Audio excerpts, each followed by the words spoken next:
full of excuses.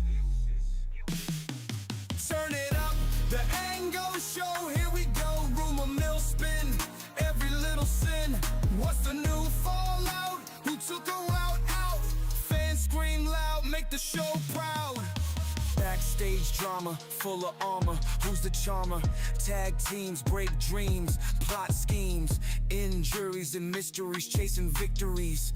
Gossip wild like a runaway child. Turn it up, the Ango show, here we go. Rumor mill spin, every little sin. What's the new fallout? Who took a route out? Fans scream loud, make the show proud. Big moves, pay-per-views, breaking all the news. Scandals revealed, deal sealed, who'll be healed? Trash talkers, night stalkers, ring walkers. Next big match, can't scratch this batch. Turn it up, the Ango show, here we go. Rumor mill spin, every little sin. What's the new fallout? Who took a route out? Fans scream loud, make the show proud.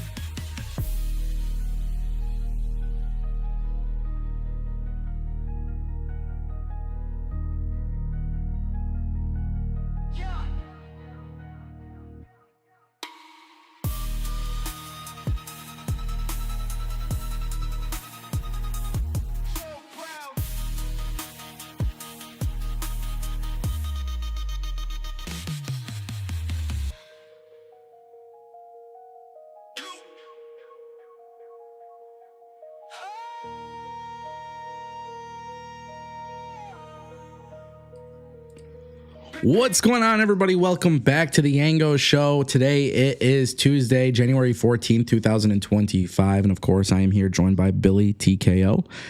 Raw is back better than ever. That's the title of today's episode, because today we are going to talk a little bit about WWE Raw and some other things that are happening in the world of professional wrestling. As always, we encourage a crazy chat because we're going to be having dialogue with you guys. Of course, if you guys want to support the stream, the easiest way to do that is by just clicking the thumbs up button. Like, honestly, that is so easy to do. It's free. It doesn't cost you anything. You click like.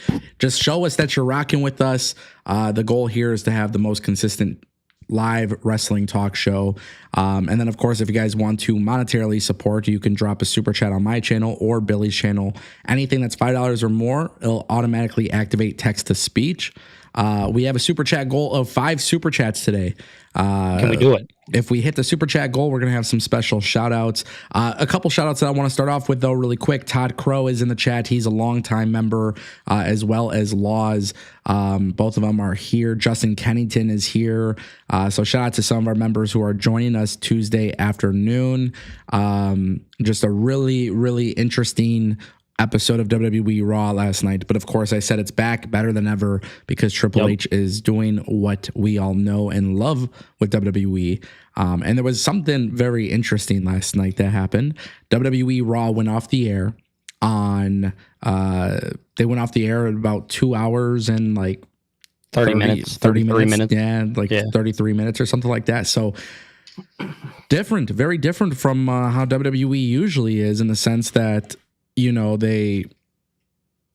we don't know, like there's no hard out, right? Like it could be 3 hours and 4 hours. It could be 1 hour. It could be whatever. So I found that to be very interesting. We're going to talk about that. We're going to talk about the card. We're going to talk about, of course, the Penta super debut. chat at $19.99. Penta's debut. Give it to me, eyes. JK. A super chat for old time's sakes. Shout out to Myra, longtime viewer of the channel, 1999 super chat. First super chat of the show. She says, Penta's debut, give it to me. Just kidding. A super chat for old time's sake. Shout out to Myra. Myra, hopefully you're doing well. I know the fires are close to your area. I saw they were talking about it in Discord. So hopefully you and your family are safe. Can we just start off by talking about Penta's debut? Because I feel like, I mean, I don't see a world. Why not? Listen, this was huge, right? Like we had like this Penta debut and honestly, like I was really thrilled with it. Dude, so was I. I was very, very ecstatic about this. Like when we talk about like what great debuts look like. This is 1000% when it comes down to presentation, booking, the emotional promo after. Like, if you want to create a quote unquote superstar, which WWE, we know that that's what they always shoot for and what they try to do, they hit that on the head. That was outstanding. I was so excited when I seen him. And one thing I'll say about the debut is they didn't get rid of anything about Penta. Yeah. If anything, they just added more to Penta by allowing him to talk on a microphone. Yeah. Beautiful. Which was crazy. Beautiful. I did not expect him to drop a promo. Chris in the chat says Ango said yesterday they should kick off with Penta, and they did. So that is true. WWE Raw kicked off with a segment with Seth and Drew and Punk, which was such an awesome way to lean right into the Penta debut. Like, that's a great way to hook people in. But they had Penta and Chad Gable go out there. And honestly, I know Myra. First, again, Myra, thank you for the super chat. But I know Myra and I can go back and find the old streams of where we talked about our love for the Lucha Bros. And we always kind of felt like they were, like, they had their cool moments in AEW, but they were never really given that opportunity to be given the ball and run the tag team division. And, you know, as people who are fans of them, I'm sure even for Myra, like, I could speak for myself, but I could probably speak for Myra here. It was nice to see Penta in a situation where, like, he was truly given that opportunity to just, like, go out there, you know. Penta and run with the ball. He ran with the ball. His presentation was cool, you know, the flames, the music. You know, like, in a weird way, his music kind of reminds me of Seth Rollins. Oh, for sure. Yeah. Which it kind of reminded me of that. But I thought it was like a really dope introduction to who this guy is. And honestly, like, I don't think a lot of people are giving enough credit to, I don't think people are giving enough credit to Chad Gable, but Chad Gable is like the MVP of the WWE, in my opinion, because he, you know, he has this amazing storyline chasing the IC title. Then that obviously kind of changes. And then it's like, you know, you do all this stuff with Gunther, and then, like, you're finally getting to the point where people are just ready for you. And then, like, he's putting over the Wyatt Six, and then he's putting over Penta. But Chad Gable goes out there and literally makes magic with him. There was only one instance where Penta had gone out there and made a mistake, and that was when he was doing the rope leg drop off the rope. But that was in the beginning of the match. He's feeling it out. Everything else after that just simply clicked. And then we obviously get the post-match promo, which I think that was WWE. Honest to God, I think that was WWE putting their middle finger to AEW. Like, I think that was genuinely them being like, you know what? You guys, everybody says Penta needs a manager. Everybody says he needs somebody to talk for him. And I think to a certain degree, like, after hearing him hit his promo, he doesn't really need somebody to talk for him, but it could probably elevate him to a certain extent. But I thought when he was cutting that promo and he was talking, that was pure passion. And the crowd, you know, a San Jose crowd went crazy for Penta's debut. And it doesn't get better than that. And then, he, like I said, they let him talk, and it was like a big middle finger to AEW, because he didn't talk in AEW. And maybe there's a little bit of mystery with a masked man who doesn't cut promos. Yeah. But at the same time, too, this guy just fulfilled his life's dream. And he made that very clear. He made that very clear. And then he said that WWE is his new home. And then I really loved how he kind of ended his promo like, oh, this is a new era, right? This is the Netflix new era. This is the Penta new era. And I love that, because I feel like, yes, I miss Ray Phoenix and I want Ray Phoenix to join him. But I think when it comes to a debut, it doesn't get better than that. And I want to say this too. And Billy, I want to hear your thoughts on this. Yeah. But I almost feel as if, and I've said this before, it may not be a bad idea for Penta to go singles completely until Ray Phoenix is ready. Have him go for a championship, whether it's the US or IC title. Have him do a singles run. Experiment with his singles run. And if he is killing it in a singles role, then bring Ray Phoenix into the WWE also as a singles guy on the opposite brand. And give them both solo pushes. Yeah, I mean, I could see that working. I mean, obviously they're going to push Penta as a single star right now. I'm not opposed to what you're saying because I actually think that'll probably be the route that they take. If Penta's already made a name for himself and it's already moving in the direction that it's moving, I don't see WWE stopping that just so they can put them in a tag team. Now, eventually later down the line, can they do that and will they probably get to that? Absolutely. I mean, it's the Lucha Bros. They're going to want to see them together in WWE. It's kind of like DIY, right? It's what they did with Ciampa and it's what they did with Johnny. Hey, go out, do your own thing. Let's test the waters. Let's see. We'll eventually get you guys together. Don't worry about it. Yeah. I think they can do the exact same thing in this scenario. If Rey Fenix win, and because I can imagine we can all agree that he'll be in WWE sooner rather than later, is that when they do that, yeah, put him on the opposite brand. Put him on SmackDown. Let him take the ball with SmackDown. Let him go show who he is. And I mean, when you think about presentation, you have to think to yourself, Rey Fenix was watching last night like, oh my goodness, I want this. Yeah. Oh, I think that. Yeah, I think that's. I mean, I put out the tweet. I think everybody in AEW looks at that.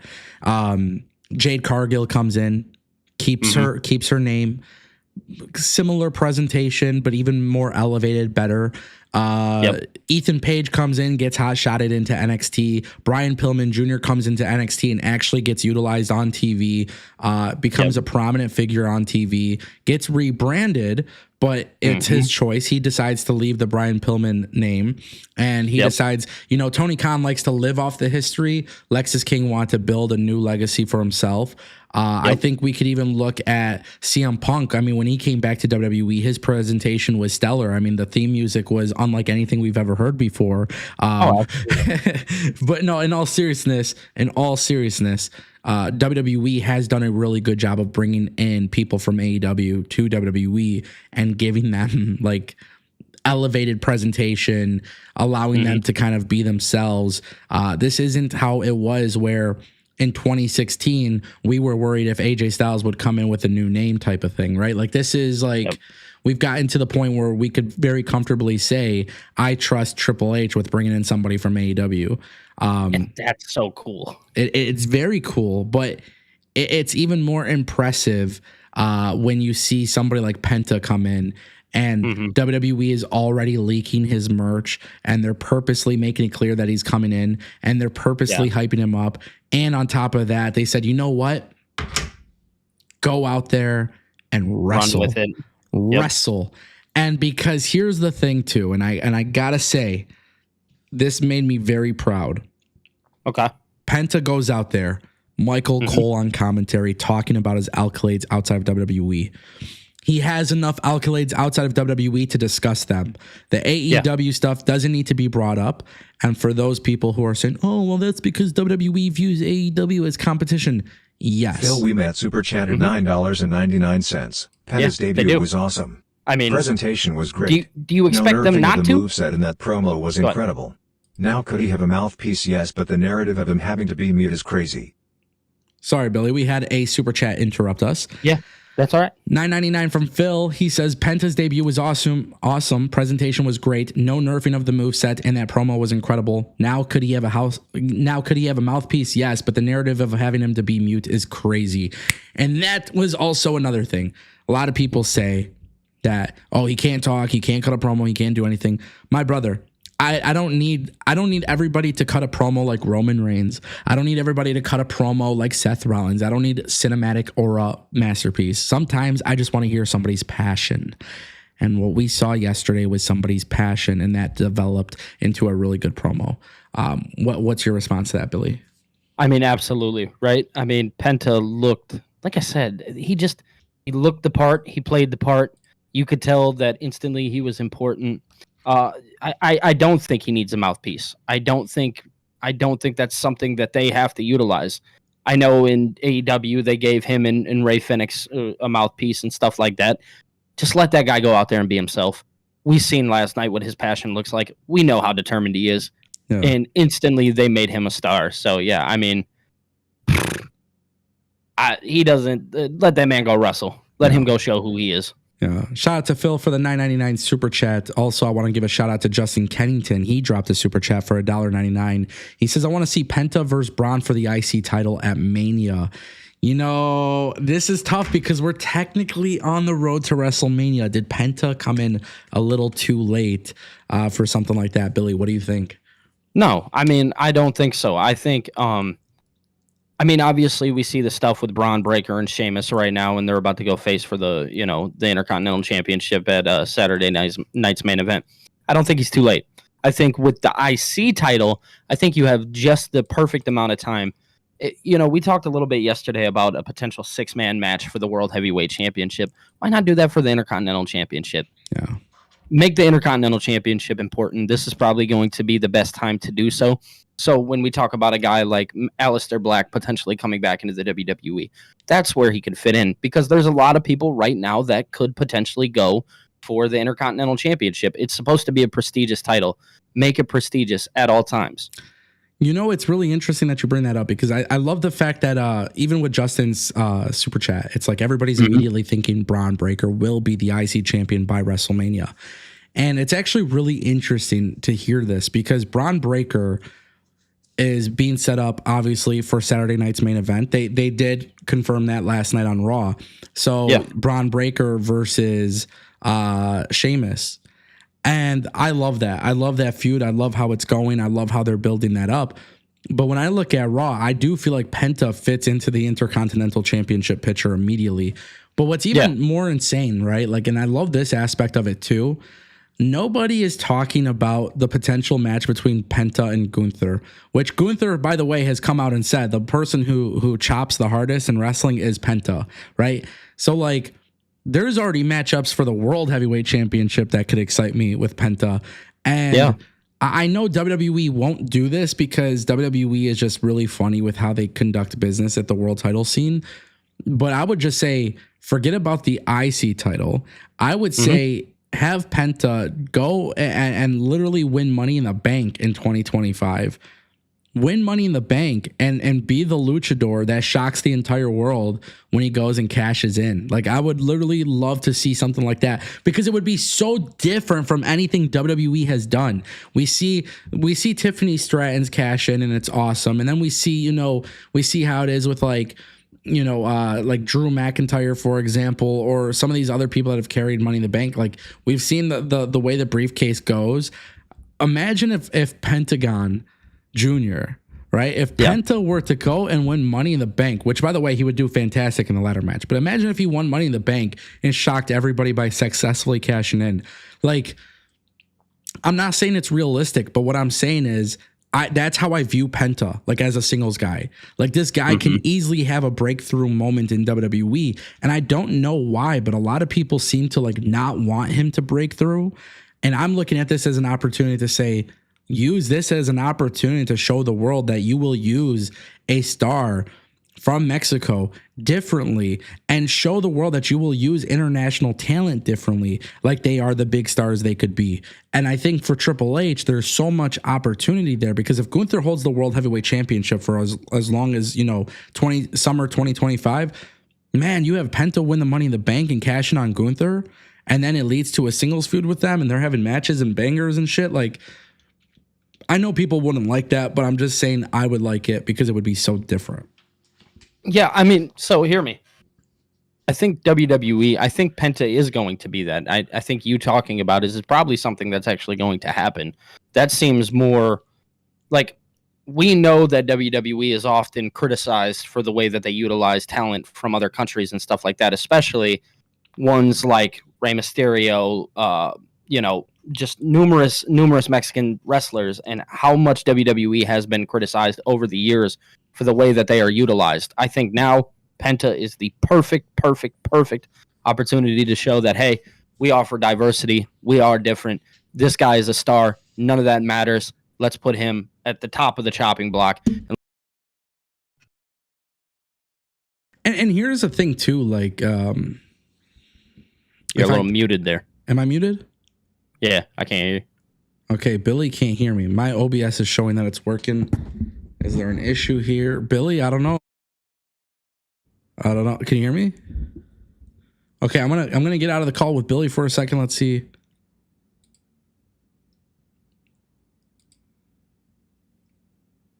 Billy, can you hear me? Nah, I can. What happened? I don't know. That was very strange. I don't know what that was, but it's okay. Yeah, weird. We are back. We're back. Okay, cool. I was gonna say my OBS is showing that the audio is working and everything. But yeah, that was so weird. I just lost you there for a second. I seen you talking and then nothing. Yeah, it's all right. We're back. We're good. Chat knows we're good. Perfect. Awesome. Yep. Cool. One thing that I want to say though with the whole Penta situation, and it goes back to kind of what I was touching on earlier. I think a lot of people are gonna be watching how WWE handles Penta. They're gonna watch how they handle all these people. And I want to make this very clear. I think everybody in AEW should be paying attention to this. I think if you're disgruntled at your other company, you better start stepping the fuck up, because there's going to be a point where WWE cannot bring everybody in. That's just the natural thing. Like, obviously running this wrestling TV show. But I do feel like Penta is a great example of WWE just saying, hey, like, we're going to try something different. We're going to try something. And I'm all for it. Count me in. And I really want people to understand too, like, this is not the same WWE as before. And I don't want to defend WWE here, but historically speaking, WWE is pretty bad when it comes to introducing new talent from other companies. Historically speaking, they've been pretty bad about that. And I don't feel like that's a concern anymore. So I get excited about that, because I'm like, well, fuck, dude. I hate how Ricky Starks has been utilized. I hate how, Britt Baker has been shown. I hate how Deonna Purrazzo has been shown on AEW. And then I hate how Wardlow and MJF and this person and that person. And it's crazy. It's crazy how much time has changed. Because there was a period of time where I was like, well, fuck, I want them to leave WWE and go to AEW. How sick would it be if Kevin Steen was in AEW? How sick would it be if Prince Devitt was in AEW? We talked about that for so long. And I never imagined WWE being the company to get it right and AEW being the company to get it wrong. Okay. So, yeah, I was about to say, if you think back to those conversations that we would have, we would always talk about those for the surprise factor of it. We never talked about what it would look like after the fact. And when we did start talking about that, we noticed that things were going wrong in AEW because they weren't being presented well. So after a certain amount of time, we looked at the situation and we were like, okay, obviously these guys are coming in and they're getting this great reaction. And it's beautiful when they first come in, and maybe they do something for a month, maybe two, you know what I mean? Yeah. But eventually they just fall to the waistline. WWE has now shown us, between Jade Cargill, between Cody Rhodes, between Ethan Page, that when you come in here and you want to do something, and granted, we've had somebody like Sean Spears who's come in and maybe not had the best right away. He's on TV every week. He's on TV, exactly. He's still on TV and he's still making noise. He's still there. There's WWE has not to cut you off, but let me just address this really quick, because I think this is going to go over some ears and some heads. We're not advocating for people to go to AEW or WWE and being a world champion. Honestly, I've never advocated for a whole bunch of people. I might talk about their potential as being a champion, but I don't advocate for Penta coming in and being like world champion day one or ever. I just want my favorites to be on fucking TV. I'm not asking for much. I'm not asking for much at all. Yeah, it's definitely not too much to ask for. Just let these guys come in. Let them be themselves, number one. I think that's going to be the most important part, is letting them be themselves, letting them showcase their talent. We obviously know that Penta is super talented. I tweeted about it last night, but Ricky Starks, just waiting on that guy. That after him, I probably won't ask for anybody else. You don't think so? No, I mean, there's obviously like guys like MJF that you'd think about and you'd be like, oh, how would he look in WWE and how would they do it with him? They would kill him. He would, absolutely. They would do a great job. I mean, I think just overall, I think somebody like Ricky Starks for myself is somebody that I naturally enjoy, in the fact that I'm not giving him on my TV and I'm not getting him on the TV often. We need to do something about that. That's why I kind of tweeted what I did yesterday, talking about just naturally, like, if as soon as Ricky Starks is gone, I promise I won't ask for any more. So I love Myra just dropped a $4.99 super chat. She says, have you seen George Kittle's story? So I put my phone down for a second. I didn't see his story, but George Kittle plays, I think, San Francisco 49ers, right? Yep, the 49ers. future tag team, and it's a picture of him and Penta. I know you probably can't see it because of the ring light and the focus and everything, but he talked about, he wished congratulations to Penta. I only knew George Kittle, by the way. Like, I never knew of him before in football until I seen him show up to the game one time with a Penta mask. We were talking about this when it happened. Yeah, and this is when Penta was in AEW. He's been a big Penta fan for a long time. Yeah, and it's, you know, George Kittle obviously loves WWE and obviously has a lot of respect for WWE, and he loves professional wrestling. I mean, how do you not, at this point, how do you not, if you're the WWE, how do you not have a spot at WrestleMania involving George Kittle and Penta? They probably will. Oh my God, George Kittle sitting front row with the fucking mask, and Penta's in the match, and somebody starts talking shit to George Kittle, and he slaps him and then reveals his face. Like, it's just such a simple little thing. Mark my words, it's happening at WrestleMania 41 in Las Vegas. It's in Vegas. It's not far from California. Listen, I can see WWE. That's very much a WWE thing to do too. Bro, you got Jason Kelsey and the other guy from the Eagles last year. Oh yeah, the two linemen. Yeah. So yeah, I remember that. So that's cool, man. And listen, like, by the way, thank you, Myra, again for the super chat. But like, Penta is a marketing machine, and that's why I love the Lucha Bros. But my God, I feel like you can market both of them successfully. And what I would actually really love to see WWE do, and I don't think they will do this, but if I could have like a dream match for Penta in the WWE, it would actually be brother versus brother. So Rey Fenix being the good brother, Penta being the bad brother, and ultimately ending with Penta putting over Rey Fenix. Like, imagine that, bro. Yeah, that would be beautiful. I mean, those are just, obviously this is way down the line, and these are things that we just want to, fantasy book years from now. Yeah. These are just fantasy bookings, but dude, amazing. That would be, I mean, it's kind of, when I look back at it, I look back at the Jeff Hardy, Matt Hardy storyline from many, many years ago, and just kind of think back to a time where it's like, they kind of botched that a little bit. It wasn't the best told. If you want to go tell that kind of storyline again, you easily could with those two gentlemen. Yeah. Yeah. So thank you guys, by the way, for those super chats. We're actually one super chat away from our goal. Already? Look at them. Excuse me for 1 second. Yeah. I hope everybody's having a good day. It's a beautiful day. It is.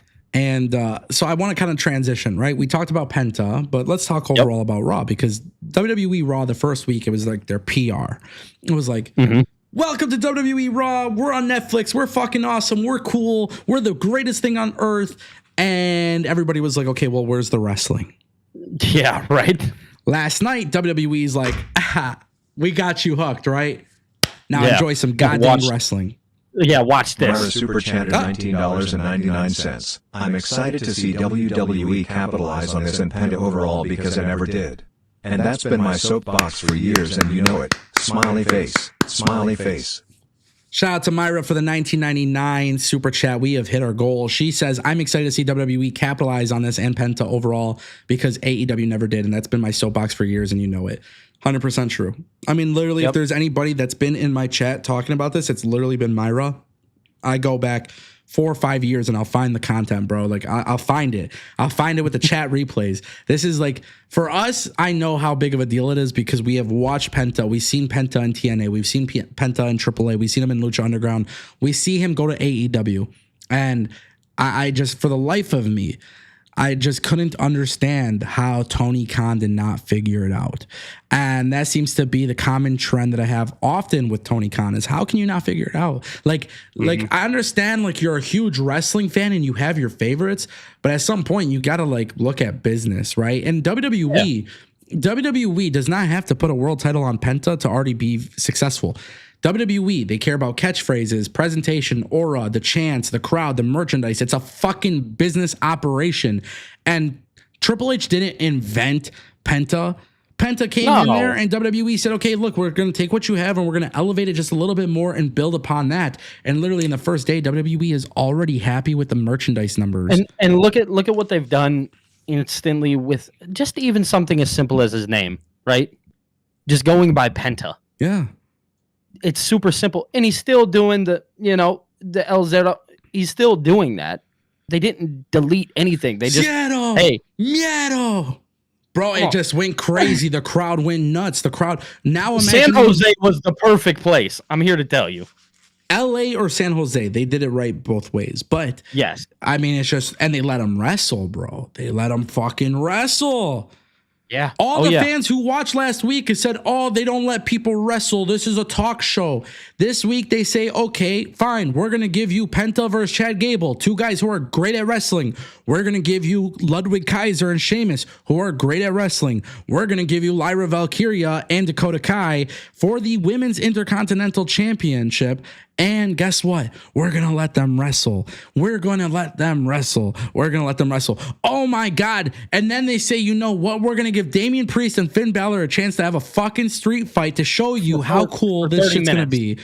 And they went off and they wrestled. So at the end of the day, I'm gonna say this a trillion times in 2025. If I am a wrestler and I work for AEW and I'm not being utilized on TV every single week, if I don't feel like I hold a prominent position on TV, I'm not talking about championships. I'm not talking about any of that. I'm just specifically talking about being utilized. If I'm not being utilized, I am counting down the fucking days till my contract is up. And I swear I will call one of my friends that exist in WWE and say, listen, my contract is up. I want to keep it very secretive. I don't want anybody knowing. But can you call Hunter and let Hunter know that I have some interest, whether it's NXT, Raw, or SmackDown? I have some interest. And I swear to God, I would be willing to go to NXT, get repackaged, do all that shit, get over with the WWE universe just for a chance to see and experience what that's like. Because I'm telling you right now, this is going to piss people off. And I understand it will, because everybody thinks I'm a fucking grifter and all this bullshit. But my heart fucking died when AEW lost Cody Rhodes. Like, my love for that company died when Cody Rhodes left. Looking back in hindsight, that company has never been the same since that happened. And that told me that I fell in love with Cody's vision for AEW and not Tony Khan's vision. And Tony Khan's vision for AEW just simply does not work for me anymore. You bet your ass when I read articles that Aleister Black is potentially coming back to WWE, and then I see all this shit that WWE is doing with TKO, you're telling me that Aleister Black is fucking washed? No. What you're telling me is you're just fucking sad because you know deep down inside that company could have never done what TKO is doing. And the reality is I'm fucking amped about it. I want everybody and their fucking mother to go to WWE now, because that's how much better I feel when I see them being presented in a way that's so fucking cool. And listen, I want to say this. Last night, when everybody was out there wrestling and doing their thing, it was a very, very good episode of Raw, and it was a very normal episode of Raw.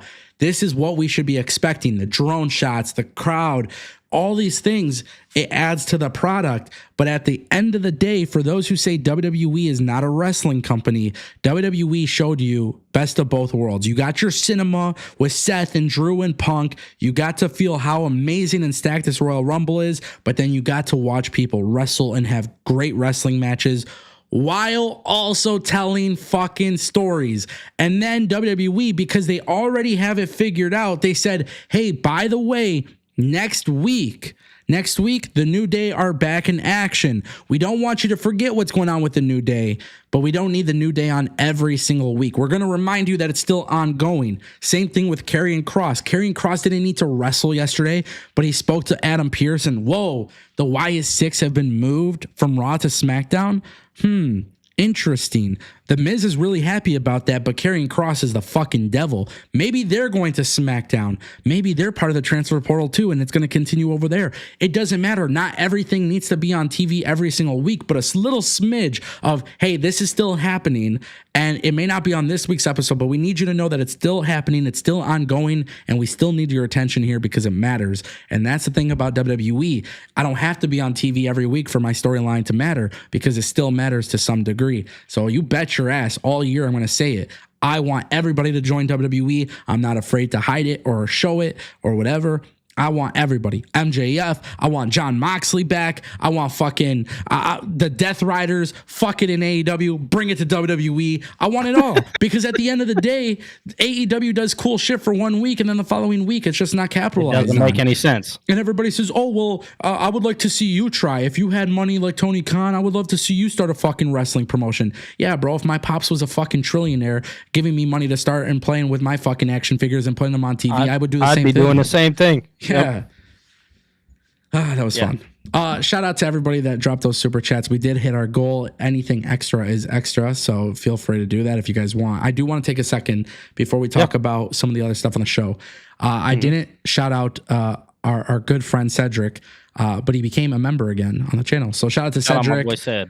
Cedric Gilmer, appreciate you, my boy. Thank you. We were just getting a little amped up. I mean, really me. I was like...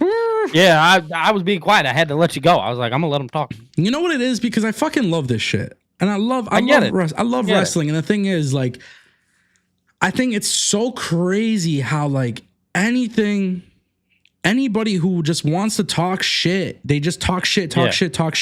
Fuck that, bro. Like, I'm so tired of this, bro. I used to wave that AEW flag like fucking crazy, bro. Yeah, you've been doing it from the start. I was there, bro. I was literally having conversations a year before they even announced the company I was talking about. Hey, they're going to be going to fucking HBO. They're going to be on Warner Bros. Discovery. I had insight on it. I was super excited about it, bro. And the thing is, I got excited about it because I thought, holy shit, this is going to be different. And it was fucking different. I went to the shows. I went to fucking Double or Nothing. I went to All Out. I paid money out of my pocket to go. I remember having conversations with people in AEW literally about how excited I was about the product. And then also at the same time too, I get criticized when I fucking criticize the product. Bro, I just want them to be better. It shouldn't take WWE taking your talent and showing me how fucking good they are for me to get that excited. And that's why it's like, I feel fucking bad, bro. I see all these people. I see Ricky Starks and I see all this talent. And I'm just like, they're so fucking awesome. And then I watch on weekly TV and I'm like, I'm done. And honestly, it's a part of reason. Last week when I was like, we're going to do fucking post shows, I'm not doing no post show for AEW Dynamite. I'm done watching it live. Done. Don't care about watching it live. You can't get me excited. And guess what? If Triple H ever gets to the point where Vince McMahon was booking a show again, or it's just like that bullshit, I swear to God, bro, I'll be done with wrestling. I'm having fun with wrestling now because I finally get what I want. I want good matches. I want good stories. I want good fucking characters. For some reason, AEW did that for the first 2 years, and then it was like, okay. It just dwindled. It was just bullshit, bro. It was fucking bullshit. And, you know, JD's in the chat. He says, I was with Ango in Vegas. We got drinks outside the casino. Fact. Bro, oh my God, I fucking told JD. I remember telling JD in Vegas. I told JD, I said, JD, this company, I'm like, bro, there's some things that are wrong. JD, tell the fucking world how I used to tell you that, bro.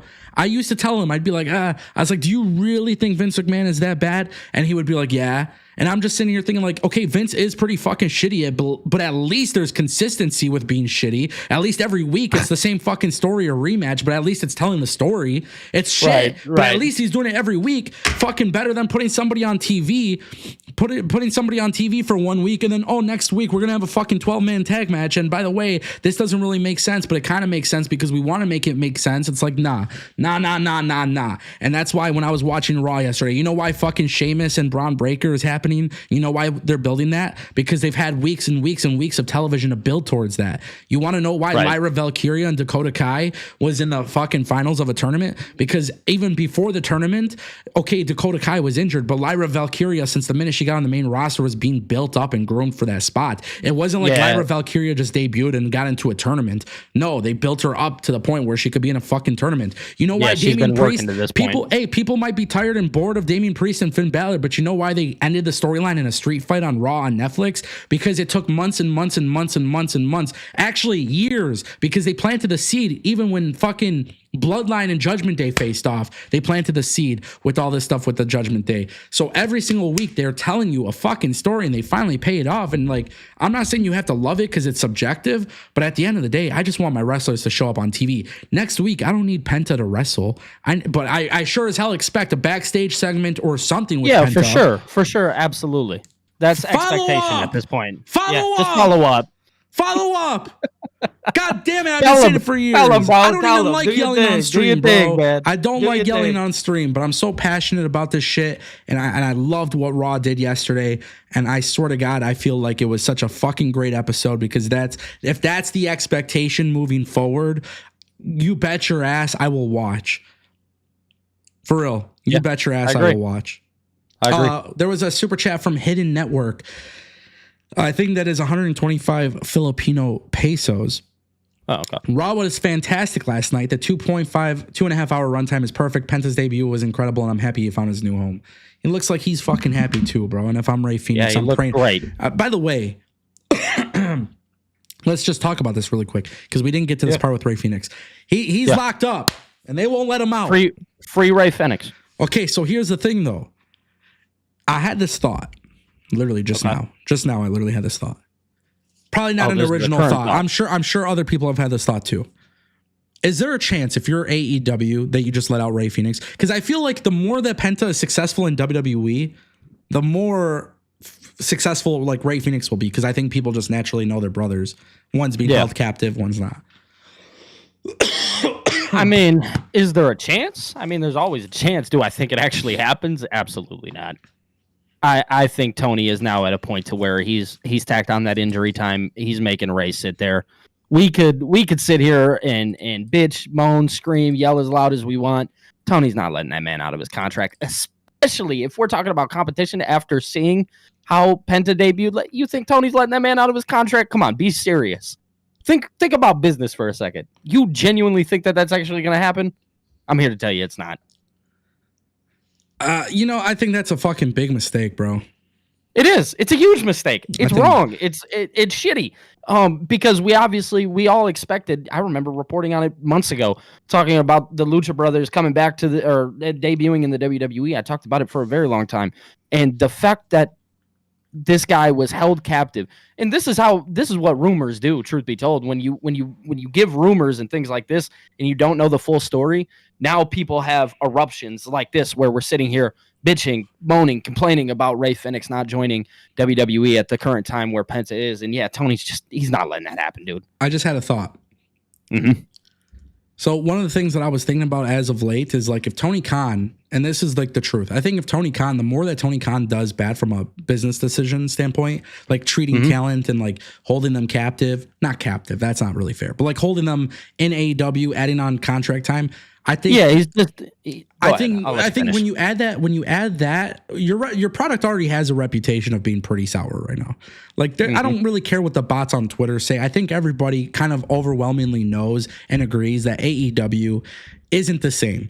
I think everybody knows. And it's not because we don't love the talent, but we don't love the way talent are being utilized. And I think the more that Tony Khan holds Ray Phoenix and holds certain talent and Ricky Starks and whatever it may be, the more that he's keeping people at home and not utilizing them instead of just letting them free, I think it hurts AEW overall even more because now we're getting into Vince McMahon territory where Vince McMahon held Mustafa Ali and then also, by the way, held Brody Lee. And he held talent there that were unhappy. And then, by the way, your show fucking sucks. So now, not only does your show suck, but now you're the fucking loser ass company that's like, you know what? It don't matter to me. Home. I don't know. I'm just having this crazy thought. And I'm starting to realize more and more, the more that WWE keeps going up this roller coaster of just success and more success. And then you bring in Penta and you start bringing in more names and you start booking people better. And you know what's really going to kill AEW? The one thing that they have over WWE is the fact that they have zero limitation on how people wrestle in that company. Zero limitation. People go out there and do the most craziest shit in that wrestling ring. The only thing that hasn't killed them yet is the fact that WWE hasn't said, you know what, guys? We're going to go out there. I want 10-star bangers every single match. Dave Meltzer's going to talk about us. But you know damn well if Triple H says, guys, you know what? We do want to focus a little bit more on the in-ring. We want, this and this and this. And you know what? We're going to try some death matches too. We're going to try some of this stuff. You don't think that ultimately kills AEW? And by the way, let me be very clear. When I say kills AEW, I'm not talking about going out of business. Tony Khan and his pops, they got money. It's fine. They're going to be fine. They're going to be good. But I'm telling you right now, those sickos are going to become fed sickos real quick if WWE was like, hey, you know what? Every fucking week, Texas Death Match, Casino Battle Royale, Gauntlet Match, this and that. If WWE was just doing this thing where all they did was put their top stars on weekly TV, how crazy is it that Roman Reigns doesn't need to wrestle every week? Mm-hmm. But in AEW, their top stars need to be wrestling every single week. And they're still not drawing bigger attendance and bigger numbers. Roman Reigns was carrying the company for 4 years. Excuse me. He was carrying the company for 4 years, and he didn't even need to wrestle every week. WWE's brand was enough to say, hey, we could still put asses in seats, and we could do it without our world champion. Okay, so let me tackle this real fast, because yes, I agree with your statement 100%. I do give AEW a little slack years ago, thinking back at a time where they were a new company. They needed all those stars to be there. They had to show what they were capable of. But now, 6 years in, you do have to question things like, where are things going wrong in AEW? What is the main problem here? And the main problem is that there's numerous problems, if that makes any sense. Always has been. It's numerous problems that have just completely destroyed the quote-unquote aura that this company once had, and it no longer feels like the company that it once was, kind of like you talked about in the beginning with the Cody Rhodes and Cody Rhodes' vision. That was the vision that we all fell in love with. Truth be told, as soon as Cody left, that's when the vision died. They just covered it up with CM Punk there for a little bit, and that's what you get. You know what I'm saying? This is the outcome. No vision, no planning, issues on top of issues on top of issues without fixing them. Yep. How do you compete with the WWE when they're listening to people and seriously, like WWE's listening to their fans? Crazy. I for so many freaking years of my life, I remember feeling disrespected as a viewer, and like I just bitching, moaning, complaining. Our intelligence was being insulted on a weekly basis. I never in a million years expected that from frickin' Tony Khan. Never. And the sad reality is, like, I love professional wrestling, and I've said this so many times, like, the in-ring stuff is just simply not enough to get me like super excited. But I can tell you right now, that is all that AEW has to offer right now. That's all they have. It's only the in-ring stuff. The minute that Triple H, and trust me, we saw Penta do his moves. His moveset wasn't that stripped down. We've seen it. I'm telling you right now, the minute that Triple H says, you know what, guys, we want this to be the new standard, it's over. It's over. Count them out, Coach. It's the one thing that WWE needs to do. It's the one thing that WWE needs to do in order to really solidify that AEW is done for. Because everything that AEW was once the alternative for WWE, they either don't do anymore, right? The rankings and the win-loss records actually mattering. Yep. And then that was a perfect example of what made them different. But then also WWE figured it out. WWE figured it out. Hey, it's all about presentation. It's all about aura. It's all about this. It's like, it's a perception thing. WWE knew how to win the perception war. AEW will never win that war. Perception is reality, baby. WWE will always beat AEW when it comes to that. And guess what? That's the reason why TNA and GCW and MLW, the reason why those companies don't have an issue at anywhere is because they stay in their own lane. They're outside of that bubble. But when AEW brings in all these top names, and you got fucking Adam Copeland being Cope, and like the dude, I love Edge. He's my favorite wrestler of all time. He's the first wrestler I met. It's cringy. But like, I see this company and I'm like, this guy's not even the fucking life and body and soul of AEW. And he's going up against Jon Moxley, and he's going up against the Death Riders. AEW couldn't establish a babyface for years that was that good to come into the company and blood, sweat, and tears. You couldn't build anybody up? No, man. Because I can think of numerous names that you could have built up in that company. Oh, there's a million guys you could have done it within that company. But guess what? Issues on top of issues. That's what happens when you don't put people on TV consistently. That's what happens when you're like, hey, I got a new action figure and I want to play with this one instead of this one. Crazy. Listen, I'm telling you right now, the one thing that WWE needs to do, just let people wrestle more. We saw it last night on Raw. We saw it. Lyra and Dakota were wrestling. Damian Priest and Finn Balor were wrestling their ass off. We obviously saw it with Penta and Chad Gable. We saw it with Ludwig Kaiser and Sheamus. You know, the thing is, when WWE offers that kind of experience where, hey, like, we're going to let these people wrestle. There was a time, brother, when women got to be on TV for 30 seconds and they couldn't wrestle. And Lyra Valkyria and Dakota Kai are being given time to go and win the Women's Intercontinental Championship. And guess what? It felt like a big deal. And a great match, too. Why? Because they built people up properly. Anybody could have won. It could have been Dakota Kai who won. It could have been Lyra Valkyria. There's no wrong choice, just like Mia Yim and Chelsea Green. But then for some reason, and that's why I say it's all about the decision making. You can't be putting people in matches. They can't be losing. They did it right. It got to the point where this company fucking finally got it right. WWE has finally understood what it's all about. Building talent up. Crazy. It's crazy to think that years ago when Triple H did take over, we thought things were going to happen like very quickly. Yeah. And it was crazy how it just felt like everything was happening at the times where they were supposed to. Nothing felt forced. It was all gradual. Well, you know what I'm saying? Constant growth. What people don't understand, but I'll go back and find my live streams where I said it. That when Triple H, it was kind of mixed up with Triple H and Vince still in power, what's really happening, whatever. I was telling people flat out, I'm like, this is the reconditioning era. WWE has to recondition. Triple H has to recondition to you who talent are, what they're doing, how this WWE product is moving forward. Everything was slow burn. And now Triple H figured it out because look at everybody. Everybody fucking benefits. Has there been a talent in WWE TV to look like shit in the last year? No. I can't think of one. I can imagine some people would disagree with that statement, but I can't think. Let them disagree. Show me an example of somebody who really looked bad. I'm not talking about taking a pinfall. I'm talking about got into obscurity. Genuinely looking bad. Right. Who did they build up and then bury them? Phenomenal Ace says Andrade has been booked like shit. Really? I thought having a best of 7 banger matches with Carmelo Hayes is pretty freaking awesome. As Andrade won a title. A title doesn't mean anything right now. Oh my God. It genuinely does not. Championship belts in a predetermined I said sport. I said that yesterday. Who the fuck cares, dude? Come on. Championship belts in a redetermined sport really make or break somebody being buried or not? And then BTC Blizzy here says Carmelo Hayes. Insane. Carmelo Thinking Hayes that Carmelo looks like Hayes shit. Looks like shit. Come on, bro. I swear to God, I love professional wrestling so much. Okay, Anthony Oderwald, thank you very much. There's the answer. Kiana James. And by the way, that's a gray area because of injury reports, which is a possibility. I don't know if it's true or not. But if she's not injured, then yeah, that works. Maybe one talent since being brought up. Yeah, I mean, okay.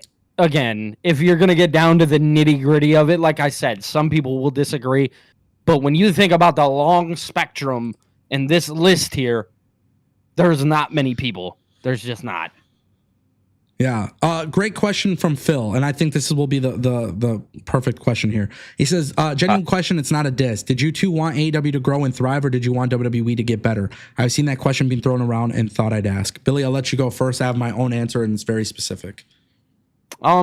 So I think about it like this. I genuinely wanted both companies to thrive, and I still do. A lot of people will think that I'm sitting here dissing AEW, or Ango and I were sitting here dissing AEW, and that's just certainly not the case. Again, I was actually a very big AEW diehard, especially with the CM Punk thing. If you guys go back and listen to some of these live streams, I had a personal connection to what AEW did, and I'm forever thankful in that regard. So no, I think I want both companies to succeed. I think I want them to both do well. I want wrestlers to be able to go to certain companies and feel like they're wanted and feel like they're getting the bang for their buck, right? But sadly, right now, that's just not the case. And I'm here to tell you that as a person who does YouTube, I'm going to criticize AEW. I'm going to criticize WWE. I will criticize TNA whenever I feel personally that they are not doing the best at their job, because their job is to tell us amazing stories and put on great wrestling matches. And when all those things don't align, then I'm not getting my fix as a wrestling fan. So Phil, to answer your question and make it really simple, I want both of these companies to thrive. Right now, WWE is just doing simply a better job. And go do your thing. Yeah. My answer is very simple. People don't know this. When I started YouTube in 2010, I was covering TNA. I wasn't a WWE guy. Yeah. 2012, same thing, TNA. Wasn't really much of a WWE guy. Right. 2015, Same thing, not much of a WWE guy. I seen some horrible shit in TNA and I was covering it. 2019, I'm working a corporate job. I deleted my old YouTube channel long before that. Sorry, 2018, because this was a year before AEW starts. I start getting wind of what is happening. I start learning that there's a new wrestling company happening. For some reason, I was super excited about it. I also had some connections to some people who were giving me insight. None of this stuff was public at the time. And I remember just getting excited off of that idea. At that time, I start making some YouTube comments again, coming back into the mix. My videos are getting 500 views. 500 views a video because I spent several years outside of YouTube because I quit. Yeah. I get an office downtown and I'm like, okay, cool. I'm going to start covering AEW. And I start making videos and content on AEW. Then AEW happens. I go to the first AEW show. My channel at the time, because I rebranded it to Destination Pro Wrestling, was literally mostly just an AEW channel. Yep. When I say I blew up, I mean, I literally gained like 20,000 subscribers in a week type shit. I remember a lot of this. There was a massive surge because nobody was paying attention to what AEW was, and people were obviously paying attention to my coverage on it. I started blowing up a little bit, and then a couple years later, I'm covering WWE and AEW. I always wanted AEW to succeed. I always wanted AEW to be successful. I actually wanted AEW to get to the point where it just flat out killed all my love for WWE at one point, because as much as it's easy to satisfy me as a wrestling fan, it was really difficult for me to watch WWE at certain times for it being a job. But the catch to that was, man, I really love AEW. So it was like, okay, I might not enjoy Raw all the time. There might be its good moments and bad moments, but I really, really loved what AEW was doing. So, of course, my criticism at AEW in the very beginning was kind of relatively the same to what it is now. It's never changed. The only difference is now it got to the point where I think a lot of the storytelling is just downright bad. Whereas back in the day, there would be flaws, but it wasn't bad. So I would criticize the flaws, but I wouldn't say everything is shit. Now I could say everything is shit comfortably because I do feel like it's gone to shit. But to answer your question, I always wanted AEW to be super successful. And to a certain degree they are. But guess what? What ended up happening was WWE went through a transition period at a time where I was already disconnecting from the AEW product. And it turned out that everything WWE was doing was what I enjoy. So, yeah, no, I never wanted AEW to die, and I don't want them to die. But at the same time, too, I want them to genuinely get better, and I don't think they'll ever get better. I don't think they'll ever get better the way it is, because here's the thing, and nobody seems to understand this. When we criticize something, critique, I tell you guys flat out in my videos what I want to see different. I want more layers to stories. I want characters to be on TV weekly. I'm not asking for the fucking pyramids to be moved. I'm not asking for the moon and the stars. Yeah, like I'm asking, hey, like you have my favorite wrestler on TV. Just utilize him better. Yeah. Utilize him better, you know, and it's subjective, and I get that. It's subjective. But at one point, it felt like AEW was catering to me. And I mean, I used to talk about it all the time back then too. AEW's win-loss record, I always used to say, I'm like, it's been tried several times in professional wrestling. It's probably not going to work, but I love the fact how they're doing it. Sure enough, I would look at it and be like, okay, this person won this week. This week they didn't win. Why are they the number one contender when they have more losses than win? Like, there was flaws. I always counted out the flaws, and that always pissed me off because I don't like my intelligence being insulted. And people need to remember, Vince McMahon wasn't insulting intelligence as much. He was, but he wasn't. Vince McMahon just outright told terrible fucking stories. So yeah, no, he sucked. I mean, there was no getting around that. I remember, I'll never forget, we did a Raw review. We were talking about Ezekiel Raw after WrestleMania, and I remember being like, that was the only good thing I liked. And everybody was talking shit. I was like, I mean, listen, everything else on the show, I mean, it made sense. It just sucked. But the Ezekiel thing, for some reason, it popped me. So that was always your thing, too. That was always your thing talking about wrestling back then, is that you would say, like, no, I mean, it lines up, and somewhere along the line, it makes sense. It doesn't mean it's good, though. Yeah, exactly. And now I feel like everything is just pretty much garbage. So hopefully that answers your question. Phil, thank you for that question, because that genuinely was a good question. Yeah. Okay, let's talk a little bit. What did you think of the Women's Intercontinental Championship? I love it. I do. Now here, hold on. Before I say like, oh, I love it. Get me behind this title. You have to sell me right now, because here's the thing: it is a new championship, and I've seen what you did with them WWE Women's Tag Team Championships and how horribly those were booked. Even under Triple H couldn't even save them things. No, I think that's fair to say. So you're still selling me on the United States Championship. Now you have to sell me on the Intercontinental Championship. We have a lot of championships roaming around in WWE. We have to make them. You have to utilize them correctly. I think Lyra Valkyria was the perfect person to give the title to. I mean, me personally, I wanted Dakota Kai to run with it. That's just me personally. I think Lyra is honestly amazing, and I think she'll do outstanding with the title. But overall, right now, you have to sell me on this championship. Because as good as the match was, what's it going to look like a month from now, 2 weeks from now, or whatever the case is? What's it going to look like? Yeah. That's my thoughts on that. Very fair. Just a quick note, because I'll share my opinion. Darth Bane did point out Giovanni Vinci. Good answer. I don't want to forget that. WWE fucked up Giovanni Vinci. Let's not get that twisted. Hold on. To say this, I want to say this. A lot of the times under this Triple H regime and stuff like that, we've seen guys not be on TV. The problem is that we've seen Giovanni Vinci on TV, but here's the thing, to kind of give Triple H credit, is Giovanni Vinci could be off TV right now, and 6 months down the line could come back on TV when the time is correct or whatever, and he could be a completely new person and repackage him. I think that's what Triple H does a little bit different than somebody like Tony Khan. But it is fair to say that regardless of the fact right now, yes, Giovanni Vinci has been booked horribly. Yeah. Now, the breaking up of Imperium,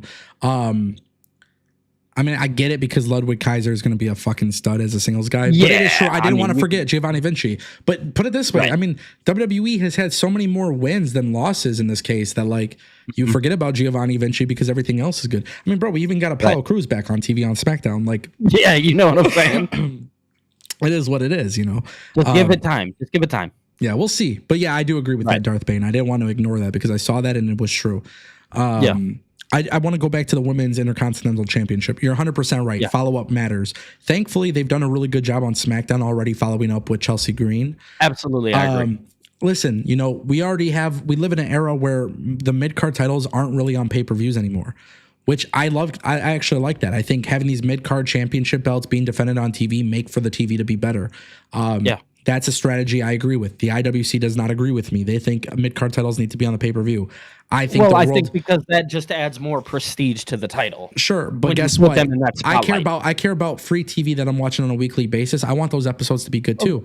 When Gunther was defending the IC title on Raw, you know, like that, those were big moments. When Braun it felt like a big deal. But here's the thing: is that's Gunther. You know what I'm saying? Gunther just naturally feels like a big deal, with or without the title. But Jey Uso, Braun Breaker on Raw felt like a big deal. It did. Again, because Jey Uso was obviously in the stratosphere that he's in. But that's what I'm saying. It's more of the person than it is the belt. Do the same thing with the women's titles. You really want to make it fun? Bro, do me a solid and have the Women's Intercontinental Championship main event Raw. Yeah, you should. Have Chelsea Green main event SmackDown. Lyra Valkyria should be one of the most important pieces on that show, especially in the women's division. Obviously, as the Women's Intercontinental Championship. Again, kind of going back to what you said earlier, you don't have to put these things on TV every week. I don't think you have to. I think as long as you're telling good stories and you're making things make sense and you're giving me something to let me know that this still exists, hey, do your thing. But I think, I will say this, I do believe that Lyra was the right person. And if anybody's going to be able to carry it right now, it's probably going to be her. And I think we're going to see some great matches. Again, let's just see the follow-up. I love it. Lyra is the right choice, but so is Dakota. Literally no wrong answer. Yeah, there was no wrong answer. Dakota Kai is such a stud in the ring, and she's such a great performer. And I think a lot of people don't understand how good she could be. She's going to be the girl that goes out there and wins the IC title eventually and propels to the top. So you don't need to rush it. And Dakota Kai just came back from injury. So the beautiful thing is like Triple H knows this and he's going to kind of slowly rise her up. And guess what? Lyra Valkyria will eventually need to drop the title. And it's going to be very fantastic when Micha and Mia Yim finally wins, when Piper Niven finally wins, when, listen, Naomi is going in the women's tag title stuff right now, but eventually she could be a great champion. There's just so much that could be done there. And I think that's exciting to me. That's exciting. For sure. There was a super chat I didn't read because we were just ranting and ranting. Myra dropped another $4.99 and she says, did you see Penta's gloves in that Triple H post? I did not. And I wish I did not either. Somebody's got to show it to me. That'd be great right now. I don't know. I think I posted the picture on my YouTube with him and Triple H. Let me see the gloves.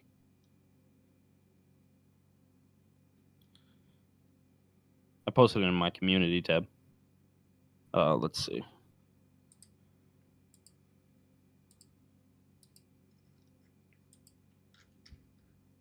I can't really see what's going on with the gloves here, even when I try to zoom in. Myra, post it in Discord. Please. Here. I'm going to drop it in there. Well, I can't look at it now because I'm sharing the... Right, yeah.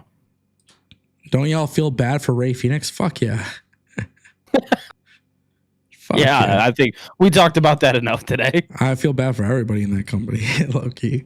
Get Ricky Starks out. Get Ricky out. I'm going to say it a billion times. Dude, I don't know who tweeted it out yesterday. Somebody tweeted it out, though. It was great. And somebody was like, Ricky's going to come in and have like the Rock's aura and entrance. And I'm like, yeah. Like, my God, what a fucking middle finger that would be to AEW. Yeah, that guy, I was showing my girlfriend last night. I was showing her the promo he cut against MJF a couple years back and just thinking, like, there's no way they dropped the ball on this guy. And it's crazy to think about. Very, very insane. Is it crazy to think about? What, did they drop the ball? They dropped the ball in their own talent. They dropped the ball in the WWE talent that came in that were new signings. You think it's shocking that they dropped the ball in their current talent? Yeah, maybe not. Come on, Billy. Come on, bro. We go back and watch the whole last live series. I think I need to remind you of how much I was playing into your head, bro. Like, stop getting excited about this shit. I was pissed off, bro. I was excited, dude. AEW was killing it at a certain time. Everybody's gonna be like, you just hate AEW. Well, now I do. Deal with it. Yeah, I seen your tweet. Somebody was like, "Oh, well, just stop watching AEW." This man, he quote tweeted it, said, "That doesn't sound like a bad idea." Bro, telling somebody to not watch a product, I don't know why wrestling fans gatekeep, but I will say this: you tell me not to watch AEW, I won't.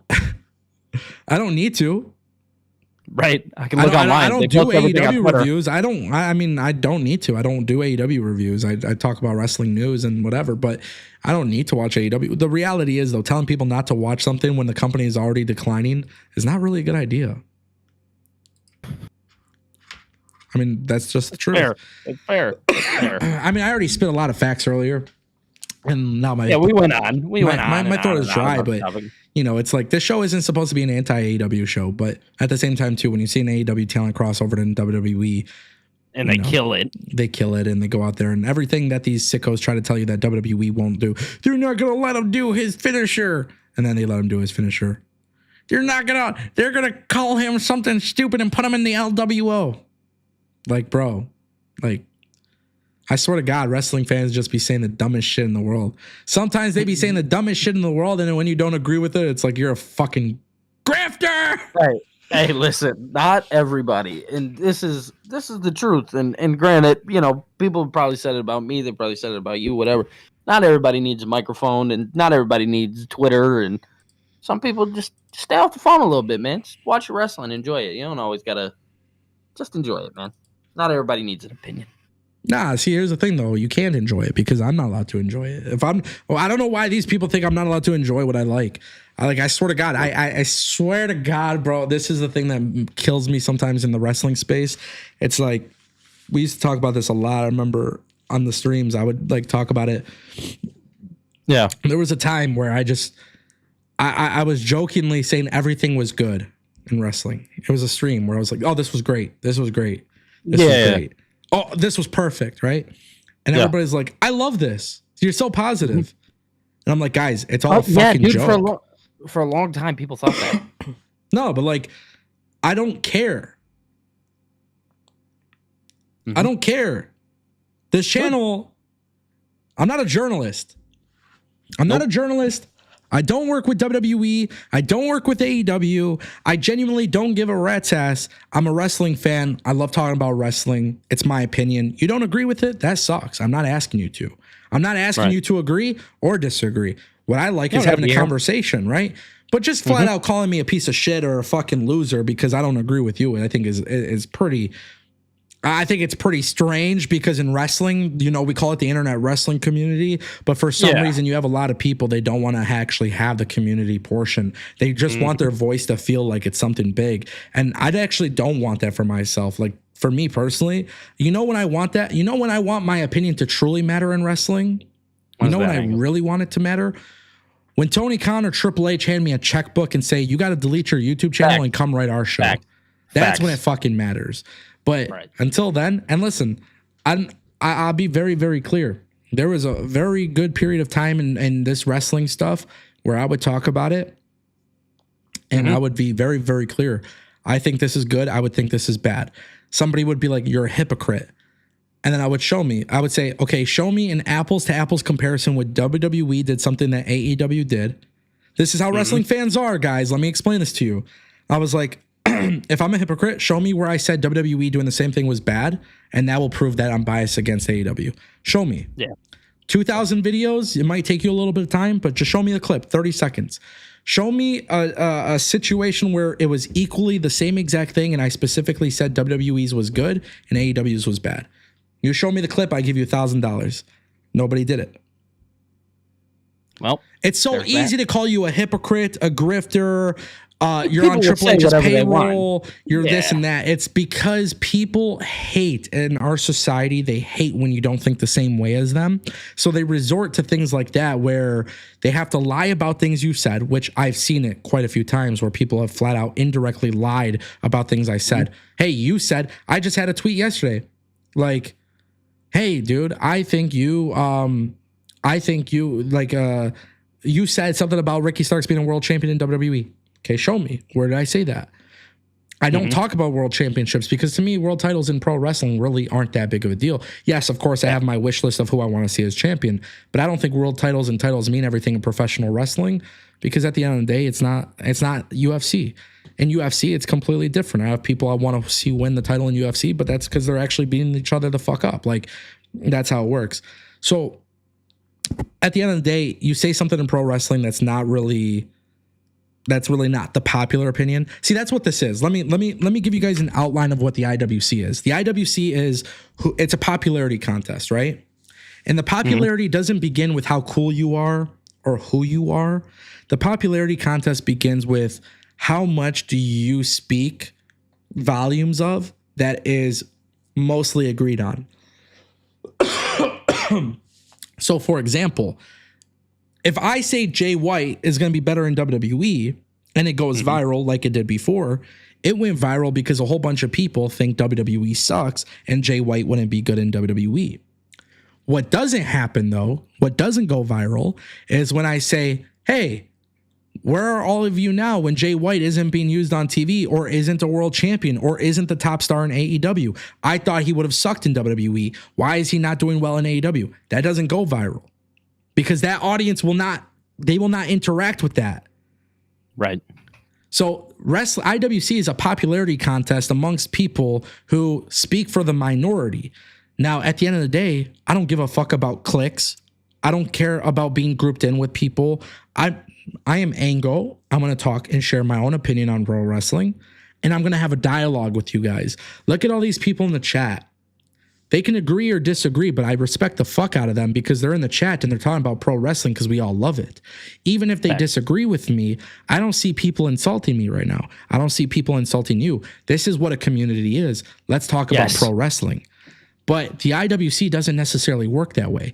And I think that's the issue, is that we live in a world where we have one company that truly values the IWC, and we have another company that's like, we truly value business. Now, let me be very clear here. I don't like it. I don't fucking dig corporate America. I've been pretty clear about that. Yeah. But I understand, because I've worked in a fucking corporation and I've worked at the top. I understand how it works. I know that AEW and WWE shouldn't give a fuck about my opinion or your opinion. I would give a fuck about making talent happy, advertisers happy, and the consumers happy. We just watch the product. But I can tell you right now, if you look at my background, you don't see me buying AEW merchandise or AEW titles or anything like that. Nope. They ain't getting me to buy none of that shit. And guess what? WWE isn't either.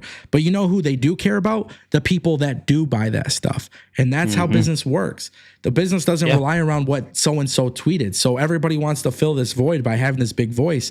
For me, what I really want to do is just document my feelings on what I'm watching. If I think something's good, it's good. If I think something sucks, it sucks. And if people disagree with that or they have an issue with that, that's completely fine. Thank you for putting me on this pedestal like Ango truly matters in the world of professional wrestling. But I don't think I do. No. So I'm going to talk my shit. I'm going to talk my shit. And I've always kind of held back on this. But in the past fucking year, I think AEW has been absolutely garbage. And talk, dog. And I think, it sucks that it's like that, and I wish it changes. My opinion doesn't matter in the grand scheme of things. Tony Khan, obviously, he has his audience and whatever. I think it's the wrong way. I wish Tony Khan the best of luck. I really do. I think he's rich for a reason. For sure. And good for him. If I had that kind of money, I would probably run a wrestling promotion too and invest in it. But, I would at least try to do what makes everybody happy, the fans. And, I'm talking out of my ass at this point, because I feel like Tony Khan does genuinely care about what his fans want. I just don't think he knows his kind of fans and what kind of potential fans he can get. Yeah, he doesn't know how to go about it. There's a big difference. There's a huge difference, and that's fine. But you also got people in your ear, and I get it. There's a lot of politics backstage in pro wrestling, and you know, and that's the thing for me. It's like I'm just being a boss. Hey, you don't like it? Stay home. Facts. Oh no, Facts. you want to stay home? Actually, no. You're going to be on TV. This is what you're going to do, because that's what your contract says. Yep. Oh, you want to go to WWE? That's completely fine. I'll let you out of your contract. This is how it's going to work. Yeah. Right. It's just that's the dream scenario. Oh, and by the way, let's just make this really clear. Trust me, there's going to come a point when WWE dies down. There's going to come a point when WWE isn't selling 13,000 seats. And you know what it's going to be the result of? Bad booking, bad decisions. Because it's not perfect. This is just a wave. And guess what? People are going to be like, you were so mad. You were so happy that WWE was doing good. Why aren't you? Bro, trust me, when the time comes, if it happens, I will absolutely go off on WWE too. It's just how it is. Woo! This man Ango, he's on fire. All right, ladies and gentlemen, we're going to end it a little bit early today. Raw was excellent. Best show in the world. AEW sucks. WWE's good. Woo! It feels good to be a fed-pilled podcast content creator. No, I'm just kidding. I'm just bullshitting. Shout out to everybody who pulled up, dropped those super chats. We hit our super chat goal. Shout out to everybody who came through. Appreciate y'all. Back tomorrow, 12 p.m. Gonna talk NXT and a whole bunch of other stuff in professional wrestling. I'll probably be a little bit nicer tomorrow.